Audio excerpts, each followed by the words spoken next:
My name is Guy Turner. I'm a partner with Hyde Park Venture Partners here in Chicago. So we invest in early stage startups throughout the Midwest. We are usually the first institutional capital that an entrepreneur will look for. So often around between $1 and $7 million.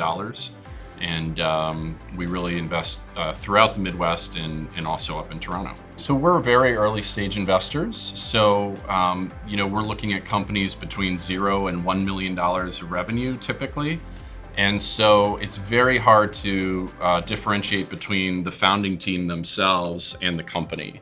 And in the end, really the company is that founding team, a combination of their expertise, the opportunity that they see that in the market, and their ability to go after it really quickly.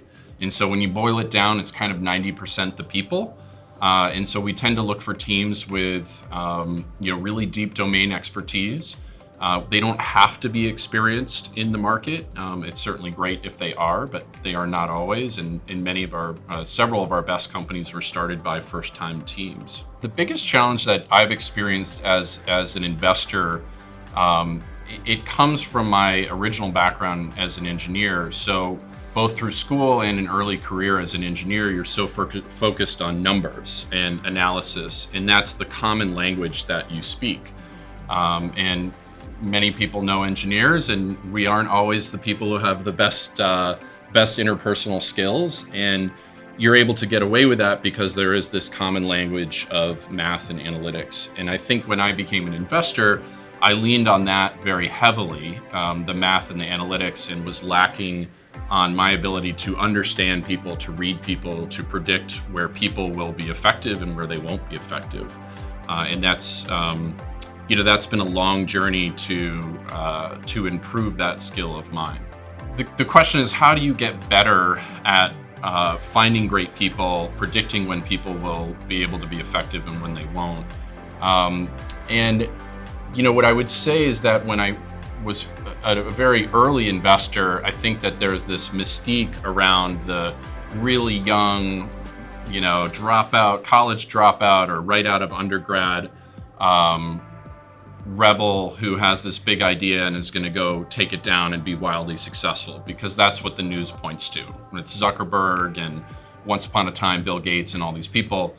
But the reality is most really successful entrepreneurs have deep domain expertise. And so the way that we've found to be the most predictive of whether someone's going to be successful as a founder really comes down to three things. And the first is that deep domain expertise. The second is their constant proof points of getting things done.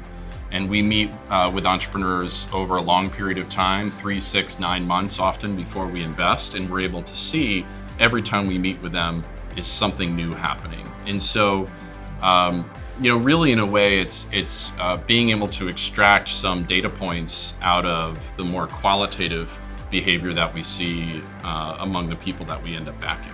There's a whole bunch of key indicators in a strong business culture, but I think the two most important ones, at least in my business, the two things that matter the absolute most are truth, transparency, if you will, which I'll come back to. And then the second one is just absolutely insane tenacity.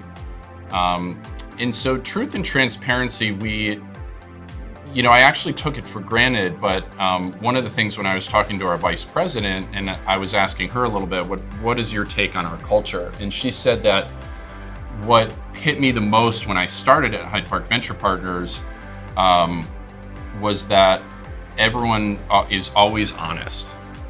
And meaning that people aren't politicking their answers, people aren't holding things back. And that's really, really important because we're constantly making decisions about new investments, putting more money into existing investments. And if we're not honest about the truth, we'll make bad investments. And then with respect to tenacity, in a small partnership, we have to believe that anytime you pass a baton, the person who takes it is going to run with it.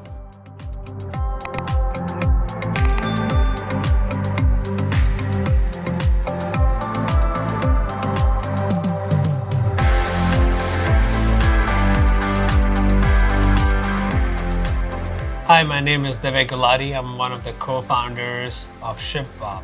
So ShipBob's mission is to provide Amazon-level logistics to e-commerce businesses. And we do it by providing them with a great software solution to manage their entire supply chain, and we also provide them with physical infrastructure, that is fulfillment centers. ShipBob obviously has grown tremendously in the past 5 years, but the biggest challenge was still the first few days. So when we had launched, we had close to 1,800 signups on our app, that people that were interested in using us. And these people were merchants or e-commerce businesses that we had spoken to outside the post office who had naturally signed up on our website. And we were very enthusiastic about this number because in our heads, we had done the calculation that once we launch, these 1,800 people will place an order and we'll be up and running. And fast forward to day one of ShipBob, which is again in June 2014, we launched, but on day one, we got 0 orders. It was probably the biggest challenge because whatever we had planned up to that stage just fell apart. But the biggest learning from that is, well, never take things for granted, but never give up. Resilience and being creative problem solving are one of our 2 values in our company out of the 4. And we stuck to those values and we went right outside the post office, stood outside the post office and pitched every single person going to the post office that instead of going and signing in line, they can give their packages to us and we would ship it for them. And that's how we got started. So one thing that has always stuck with us is, again, never give up and always be a creative problem solver. We've had multiple of these things, but every single time we've figured out a way and we've never given up. And I think that goes to the hiring piece as well. Like, we're always looking for creative problem solvers and we don't really care about the education background that much.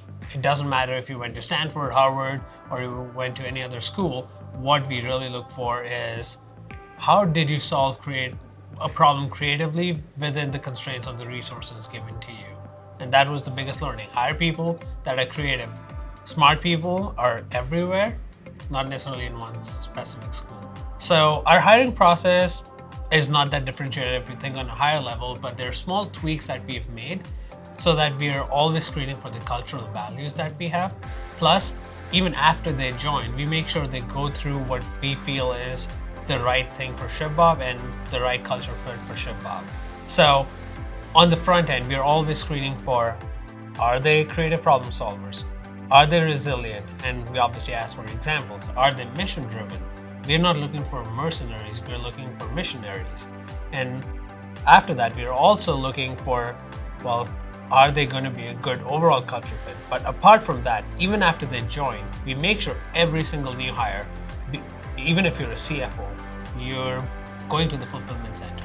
Every single person in ShipBob spends a week at fulfillment center working in picking, packing, labeling, moving inventory around so that they understand what the core business is and why e-commerce businesses cannot do it themselves and why they're giving those precious inventory items to us.